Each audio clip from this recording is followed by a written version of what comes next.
তুমি অন্যায়ের প্রতিবাদকারী হবে, তুমি ন্যায়ের একনিষ্ঠ খাদেম হবে, এবং এই কাজ করতে গিয়ে তোমার উপরে যখন বিপদ অর্পিত হবে তুমি ধৈর্যের সাথে সেটা মোকাবেলা করবে। সুদৃঢ় সংকল্প নিয়ে তোমাকে সামনের দিকে এগিয়ে যেতে হবে। একথা আল্লাহ তাআলা জানিয়েছেন সূরা লুকমানের 17 নম্বর আয়াত দিয়ে। আপনি আমি অন্যায়ের প্রতিবাদ করতে পারি, ন্যায়ের আদেশ দিতে পারি, নিজের সন্তানদেরকে অন্যায়ের প্রতিবাদকারী হিসাবে গড়ে তুলেছি, শিখাইনি।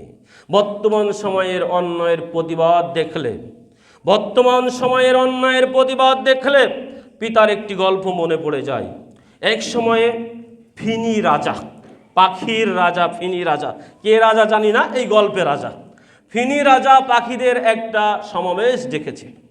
পাখিদের সমাবেশ ডেকে ফিনি রাজা রাজ সিংহাসনে বসে হুকুম জারি করছেন, ও আমার সঙ্গী সাথী, এই মজলিস হতে সবচেয়ে দেখতে যারে কুৎসিত মুখটা, ওই কুৎসিত পাখিটাকে এই মজলিস থেকে বের করে দাও।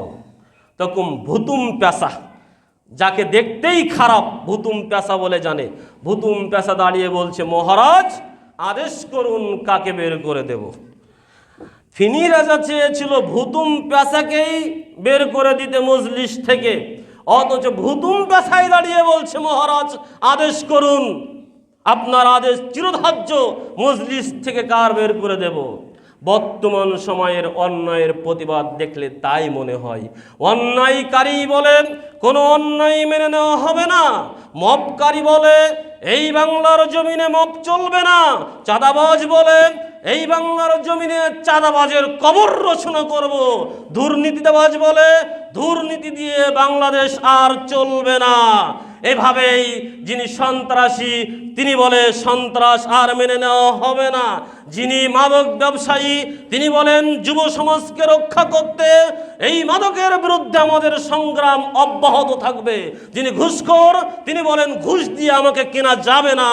এইভাবে যিনি ধর্ম ব্যবসায়ী তিনি বলেন ধর্ম নিয়ে আর ব্যবসা এই বাংলার জমিনে চলবে না, ধর্ম নিয়ে ব্যবসা এই বাংলার জমিনে করতে দেওয়া হবে না। অতএব যে অপরাধের ভিতরে নিমজ্জিত রয়েছেন সে সেটা নিয়েই প্রতিবাদ করছেন। দেখেন বাস্তবতা, আমি বললাম আপনি বাস্তবতা দেখেন। আপনার আমার অন্যায়ের প্রতিবাদ যেন এরকমই হয়ে গিয়েছে, যাকেই বের করে দিতে চাই সেই বলে মহারাজ হুকুম করেন কাকে বের করে দেব। আল্লাহ রাব্বুল আলামিন আপনাকে আমাকে প্রকৃত রাসূলের আদর্শকে অনুসরণ করে ন্যায় এবং অন্যায়ের প্রতিবাদ করার তৌফিক দান করুন।